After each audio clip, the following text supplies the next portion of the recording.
Hello, welcome to OBSMT. Today, we want to show a high-end PCB conveyor. It can be used as an inspection conveyor or a link conveyor in SMT production line. Control panel with 4 operation buttons.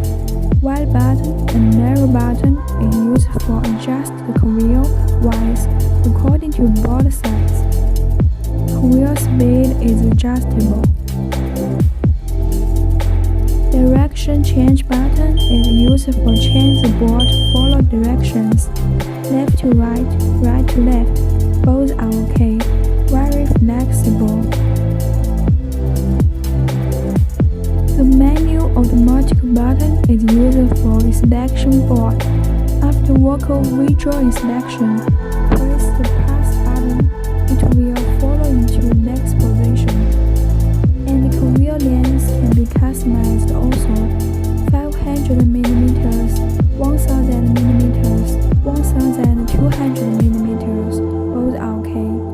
Okay, if you are interested in this machine, welcome to contact us freely.